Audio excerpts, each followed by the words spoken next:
or Matthew McConaughey. No? It's not one of your best. Not way. Hello and welcome to the Popcorn Club. This week we went to go and see Interstellar. We went on a magical journey through time and space with Matthew McConaughey. What's it about?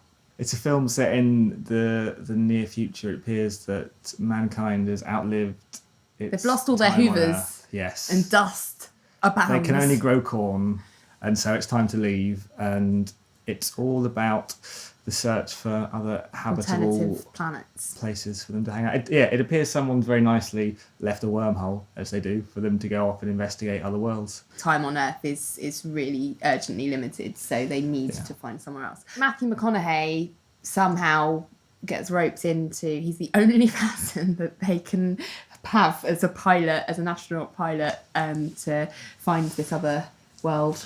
And then off they go. It's a big epic tale stretching over 3 hours, so it's a really long film. I think in order to save this review from going on for 3 hours, we should probably prioritise and break it down. So starting with good stuff, overall I enjoyed it. Yeah, well, absolutely. I think I enjoyed it as well. Given that it's 3 hours long, I wasn't really fidgeting right up until the very, very end, which we'll come on to under bad stuff, I think. Okay. Let's save that. The concept was really interesting. The story absolutely gripped me pretty much throughout. The science and the scientific concepts it's trying to kind of pick at and explore, I found really interesting. But they also, it didn't, for the most part, it didn't lose me. Again, for the most part.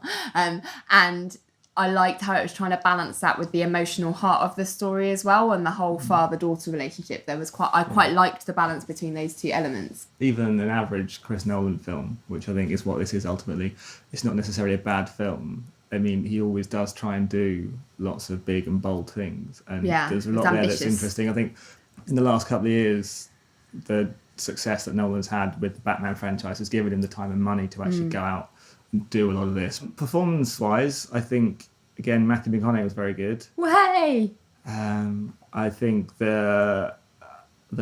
his daughter at the beginning of the film did a very good job as well. It can be quite awkward finding young child actors to pull off a convincing performance. It can be a bit hit and miss, but I think she did a very good job. That story between him and her carries the emotional weight of the entire film, and so absolutely. It had to be good for the film to really work. I think it does work up until the end when it falls apart, but again, we can come to that. Pin in. That's what I'm saying. I say we'll come to that. Wait. Yeah. So we didn't see it in IMAX, and I really wish we had, because I've heard wonderful things about the experience of watching it in IMAX, particularly the stuff going through the wormhole, which I thought was really, really impressive on a 2D screen when we saw it. But I wish I had seen it in IMAX. Nolan's pretty much one of the only few people to actually gets IMAX. Use IMAX he knows, cameras. he knows how to use it and when to not use it and when it's effective, and he's just a master at that sort of stuff. Coming on to stuff that wasn't so good.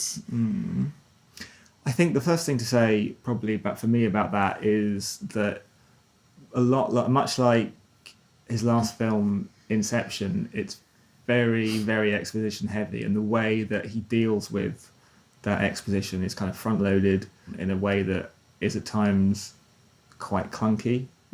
For me, I don't think it's all that well written at times. There's a lot of explanation, there's a lot to wade through, and it's kind of like, I'd love to see the film again, and especially on IMAX, but I'm kind of not looking forward to sitting through that kind of exposition part of it. There are two things. The first thing is, whilst I liked a lot of the stuff that carried the emotional weight of the story, and actually really enjoyed the moral dilemma that the film was kind of posing around what is morally and ethically the right thing to do, preserve society as a whole and make that as your main mission, or look after and make sure that you preserve humanity as exists right now. So the plan A versus plan B thing. And I thought that was a really interesting dilemma to have at the heart of a movie, because that was kind of... I thought that was just kind of the proxy to get to the real heart of the film, was the relation, the father-daughter. And what that led to was their own individual struggles of who are they? Why are they on their own individual missions? And obviously Matthew McConaughey's there, and his stance is very much he's boiled it down to saving his kids and his family, that's where he's coming from, is preserve the life that's currently on Earth and find a way. Whereas some of the other characters are kind of, no, the ultimate aim is to, if we can, yes, preserve the life there, but really the ultimate aim is just to further the human race in general.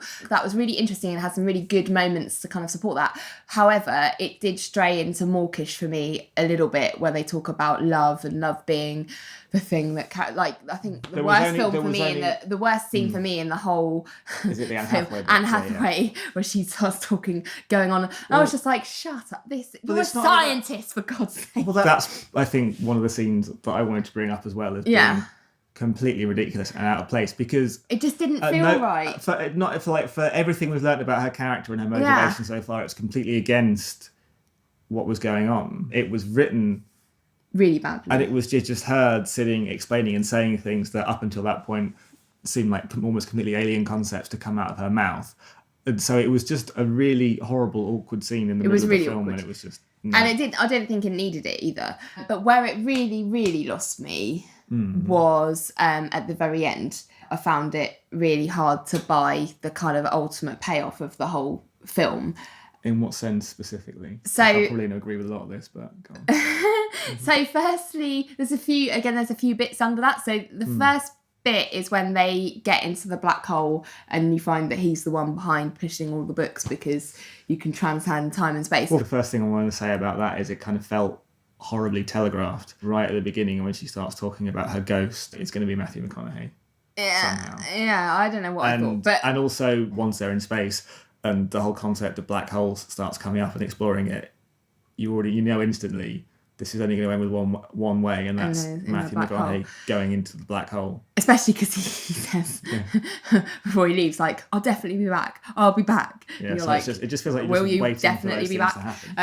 Anyway. I found it really, I struggled to buy that at the very first instance when that scene kind of started to unfold. However, I think we were both in the same place. We were like, okay, let's open our minds just to crack. The bit that we just couldn't square off is that how does she know that it's him? There's nothing. It's not like he spelled out, hi, Dad's here, like, it's me. Like, she just magically knew that it was him. Going into the black hole was literally going into the unknown, and it felt like a big leap to take, but I was like, okay, we were trying to take that leap, fine, I'm with but then it didn't tie up to a point. Just at the moment that happens, she kind of conveniently has like, that revelation that it's Dad, and you're like, no, that could have been solved by him literally just doing the Morse code for Dad, because then it'd be like, okay, well, that's how she knew it was him. The issue that I had with the father-daughter relationship and the end of the film was, after that, we're back kind of, like, not in present day, but we're back on the, like, interim space station. Yeah. And he's 102 now. Really old. It's been anchored around this father-daughter relationship. It's about him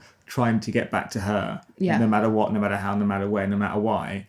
And they sit down for this big emotional reunion, and then 5 seconds into it, she's like, you can go now. Well, the rest of my family are here.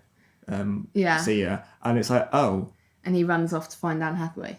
Yeah, this is a horrible anticlimax. That whole end sequence, and the moment he gets back to that interim space station thing that they're all suddenly on, that was all loads of rushed kind of tying up loose ends that I actually don't think needed to be tied up. No, you could have just left it and it would have been as unanswered, or what do you to be interpreted at your own pace as to what happened. You didn't need to do it, and I don't like the way it ended. I don't like that he left and went to see Anne Hathaway. I would have rather he got sucked into the black hole trying to save his daughter. Or just maybe never he didn't need to come back out again. Yeah, exactly. That's what I mean. It just felt quite rushed and like, oh shit, we should answer these questions, because I don't think they needed to. It would have been a better film if they'd just cut that end section off, I think. So overall, based on all the issues that I think I had with it, and I think the length of the film, and I think how the kind of end falls apart, despite the fact that I think there's so much in there that's worth watching it for, I think on balance there's more negative for me than there was positive. So I think I have to give it. I think I have to give it a 7.5 really out of 10. No, 6.5. I have to give it a 6.5. I'm shocked. For me, I think for me 7 7 means on balance there was more good than bad, but I think it just tips the other way for me. No. But it's difficult. It's really difficult in a film like this where there is so much going on and it is so long and so much of it is good and there are bits of it that are fantastic.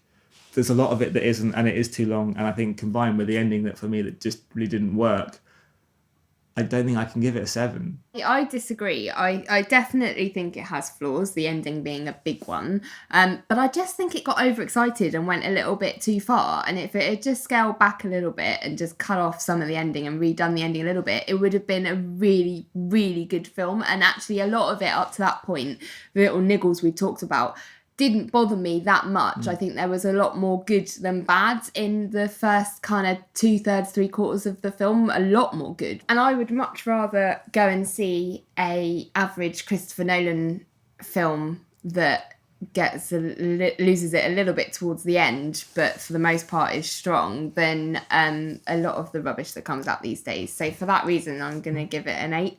Okay. I would definitely really enjoy going to see it again. I really loved some of the ideas it was exploring, and I just don't like penalising films for just reaching a little bit too far. I just feel bad punishing a film for being ambitious when actually I'd rather more films were ambitious and reached further for better ideas and more interesting concepts, because that's how you push boundaries. Next week, we're off to see... You can't have forgotten already. The Imitation Game. Oh, I see what happened. I was about to get really annoyed.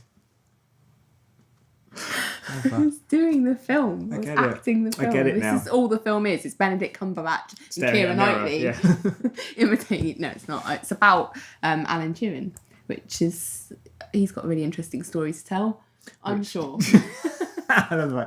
You're struggling to explain that. Have you seen Interstellar? What did you think of it? Did you think it was too much, stop? Or were you like, yeah, give me more of those black holes? If you want to go and see it again and again and again. Comment, give us a thumbs up, give us a hug if you feel the need. And we'll see you next time. Bye! Because, you know, if you don't... You said penalising. What? That's a Don't word. worry. No, I don't. It just sounds a bit like penis. That's where I was going with that. I thought it would be funny. How old are you? I just feel bad penalising. I just feel bad marking a film down.